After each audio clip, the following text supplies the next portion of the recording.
Welcome back to Season 2 of the Recharge Zone podcast. I'm your host, Brent Doty, joined with Ann-Margaret. Hi, Ann-Margaret. Hi, glad to be back. For those of you just tuning in, thanks for doing so. This podcast is dedicated to highlighting initiatives, science, research, and beyond that have to do with one of the most prolific aquifers in the world, the Edwards Aquifer. This year marks the 25th year since the EAA officially began operations back in 1996. Since then, we've come a long way. And this past year was no different, working through the circumstances the world is currently facing and forging ahead to carry out the mission of the EAA. In this episode, we will be joined by General Manager Roland Ruiz as he recaps 2020 and discusses what's in store for 2021 as the EAA's next generation concept continues to play out. For those of you all tuning in, Roland joined us last season to discuss the next generation concept briefly as the Edwards Aquifer Protection Program entered a new chapter, and our agency unveiled the beginning discussions of the plan for the next decade. Welcome, Roland. Hey, it's good to be with y'all again. Okay, so kind of just diving on into it, can you provide a recap of 2020 and how the EAA was successfully able to adapt to the uncertainty that accompanied the ongoing pandemic? Sure, I'm very happy to do that because at the end of 2020, as I look back at the year that was, I've never been so proud of the EAA as an agency and of our workforce as I was in 2020 for the way that we handled what we could not have anticipated with the pandemic and all that created for us, the uncertainty that it could have really brought into our lives and did bring into our lives. It was almost as though we had anticipated the moment the way that I think everybody responded, because we went from a normal workforce to a remote workforce really in a matter of days when you look back and think about it. And it tells me that the preparation and planning that we were undergoing for the past few years of trying to kind of elevate ourselves in the way that we approached our work just led up to that moment, and we were ready and willing and able to make a transition and become what we had to become in 2020. I think if you look way back in history, and you look at the history of the issues around the Edwards, they've all stemmed from uncertainty. And our, my mantra for many years now has been that our goal is to create greater certainty around the Edwards as a sustainable resource. And it just seemed applicable as well this year in 2020 to certainty around our mission and the day-to-day work. It was like a nice transition to make to say the certainty that we've been pursuing for the resource, we just transition that and we pursue that certainty for our day-to-day work. And, people in the agency all responded.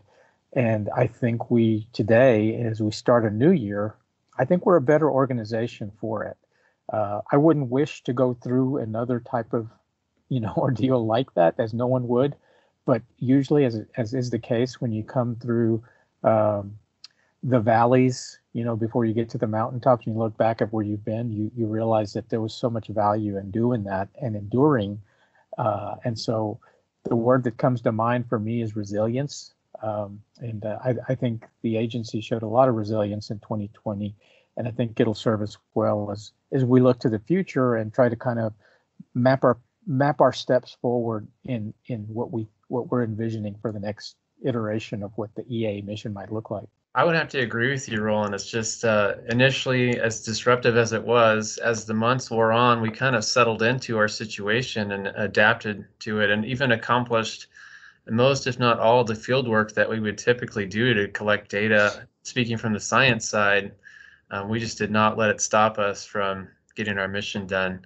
Did you, Roland, get any feedback from stakeholders or board members about how the EAA operated during this? The feedback that I've received in particular from our board members has been positive in the sense that their perspective has been that we haven't really skipped a beat throughout the year, and they have seen that the work has continued to your point, the data management, the information sharing that is so critical to what we do was not interrupted. And, the daily aquifer levels were reported as always. We continued to charter new territory, actually, with the ideas, creative ideas around this concept of the next generation of what we're going to be. All that came to fruition out of a very tumultuous year. And it's almost as though you would think that the chaos of a pandemic year kind of honed and refined our creative juices, if you will, and we were able to apply them to thinking beyond the pandemic year into what could we envision that we're gonna be down the road. And so that was really impressive to me, that we were able to muster that sort of creativity around that. And I think that others around us outside the organization see that. At least I hope they do. In the midst of all that, there was some other chaos, if you will, around the future of the Edwards Aquifer Protection Program that kind of came to light. The certainty of that program was in question, and we took that as an opportunity to kind of weigh in and interject ourselves as the Edwards experts and have a say in what we thought the future could be. And so that leads us to where we are today, and as we're looking at what role we might play in all that.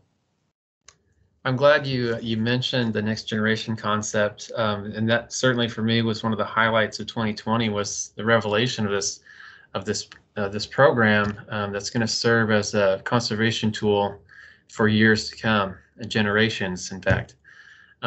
So I wondered if you might take a minute here to talk about, what it's going to look like in 2021, what the EAA, what we're going to focus on, and in terms of the next generation concept, how it will be further developed and built upon this year and in the coming years.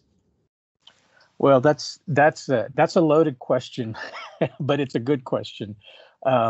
We introduced this concept in 2020, the next generation, and what the next generation is, of course, is this idea that the Edwards Aquifer Authority as an agency could have a role in preserving, managing, improving some of these properties that are up on the recharge zone and contributing zone of the Edwards in such a way that they benefit the sustainability of the aquifer itself.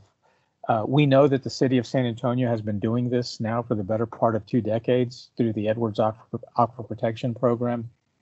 And when the viability of that program came into question for the future, it kind of just stirred the urgency, if you will, of perhaps the EAA needs to take a different role in that. We've always been supportive and provided technical support and expertise to the EAPP, but if the EAPP was going to be in question for the future, the idea was that how can the EAA do all that it can to ensure that it continues in some form or fashion beyond the present state. And so that's where the next generation came from. And when you think about it, next generation is all about what can we do differently than we've done in the past as an agency to continue the mission and to give some permanence to the mission.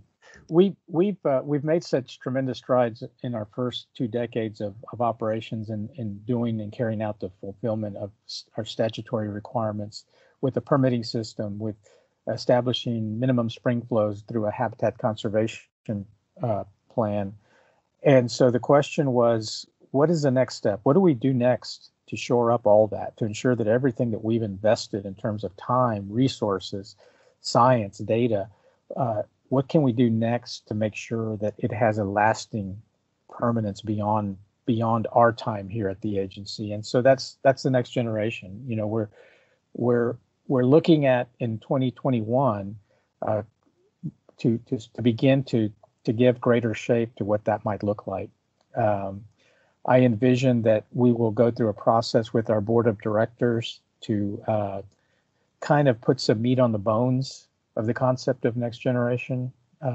We already have a good start with the field research property that we have up on the recharge zone and that we've begun developing what I would call demonstration sites that would be able to allow us to show people the benefits of not only protecting the properties on the recharge and contributing zone, but what happens when you begin to improve them? What happens when you begin to improve the soil profiles and the water retaining abilities of these properties?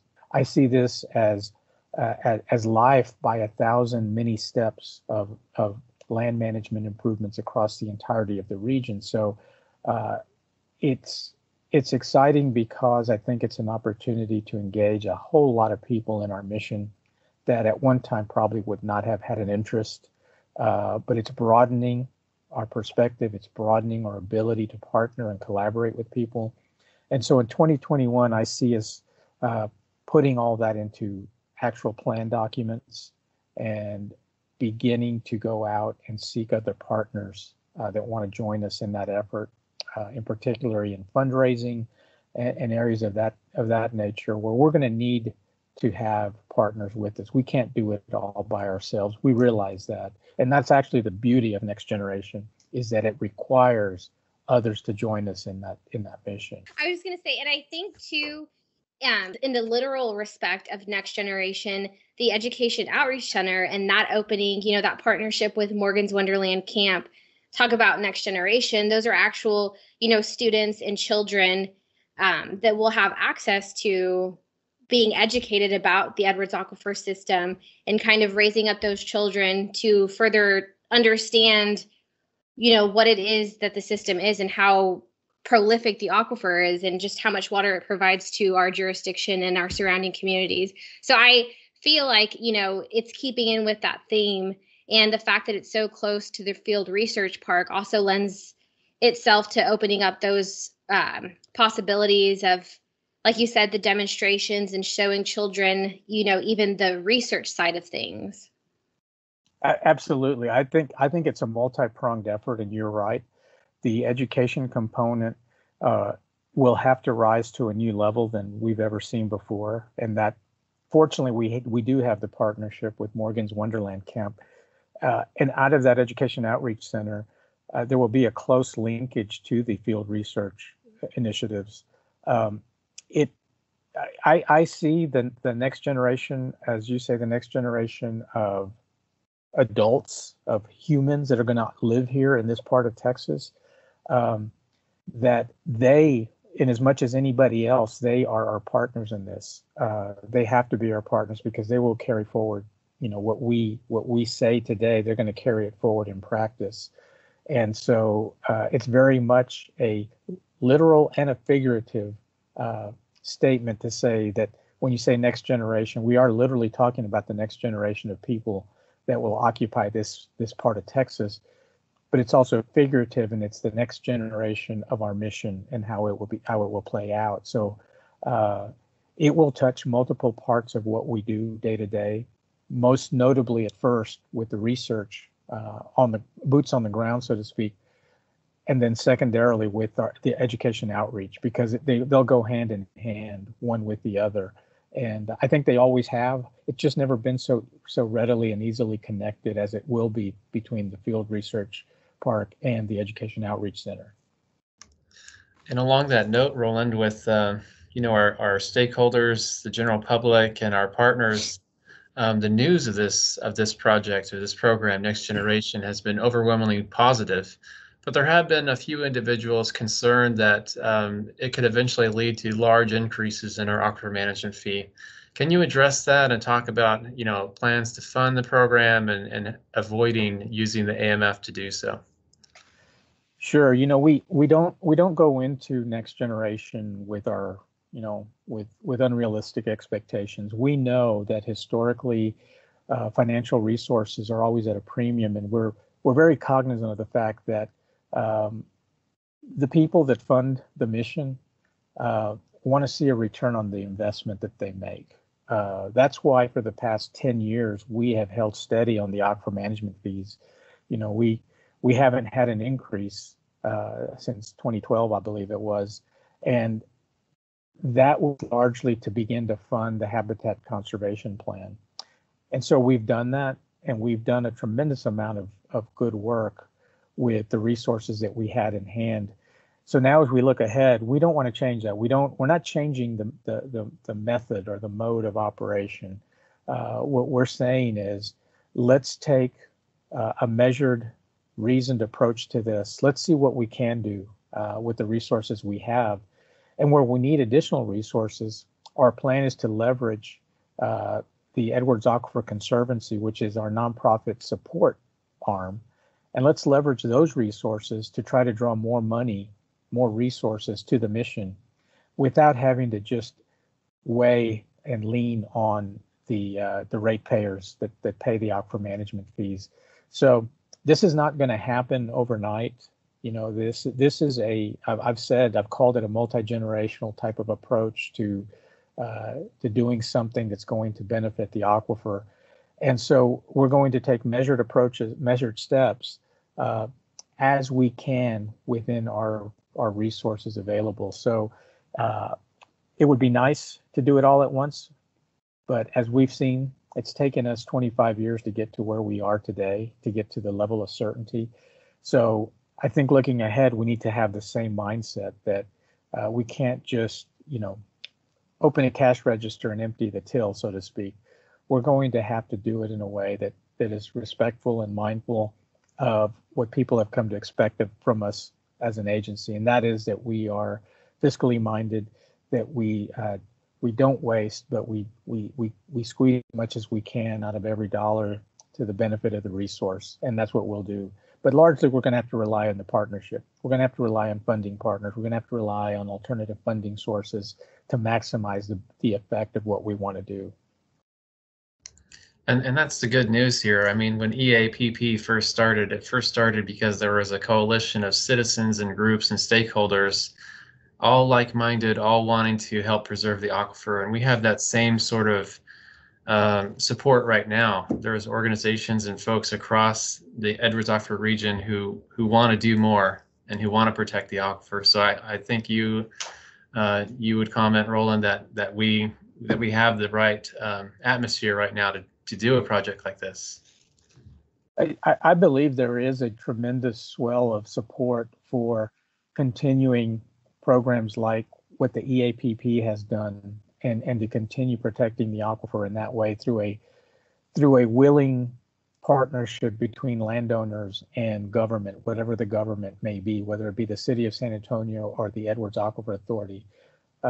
We've seen that it can work, and that it can work well. And so we're not out to just reinvent the wheel, so to speak, but take the very best of what we've seen work well and just do what we can with it and build upon it. So it is exciting, and I count it a tribute to the work of past EAA staff, that there is this idea out there that the work that the EAA does is worthwhile and is worth continuing in this way through the next generation, because it speaks to the reputation and the confidence that people have come to build in our mission and in us as an organization. So I'm mindful of that too. I don't want to squander that.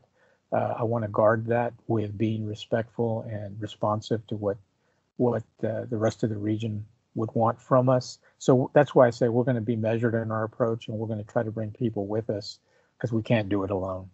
And I would also say that, like how you were saying, those many steps that we've taken to kind of get to this point, and, like you said, the many staff that have gone into getting the EAA to this point in time, starting from a small staff and over the last 25 years, it coming and working to the size that we have now, I feel like it just shows the work that the EAA has done and the momentum that we've continued to kind of push forward and forge ahead with all of those projects that we have underway. Right. It's kind of, if you would call it, you could kind of say it's serendipitous, that, when the stars align, if you will, oftentimes it's not just by accident, but it's just that the timing is right, and that the appropriate work has happened, and you just find yourself at a crossroads, and you either take the road less traveled or not. And so we're at that crossroads, and we're gonna take that road and see how much more good we can do. There's some risk always with a move like that, but I think that's we're in control of our own risk, unlike in the past where we were driven by lawsuits and court orders and what other people were kind of mandating to us to do. We find ourselves now, because we've handled it so well in the past, that we can almost be the masters of our own future to some degree, and map a path forward for ourselves based on our learned experiences. Well said, Roland. Yes, Roland, thank you so much for being with us today and sharing your comments about our questions. And we really appreciate your time with us. Thank you all very much. It's always a pleasure to talk next generation.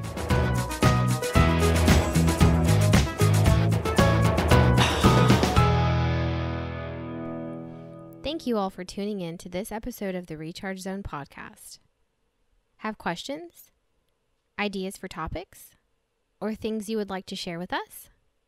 Well, reach out to us at rechargezone@edwardsaquifer.org.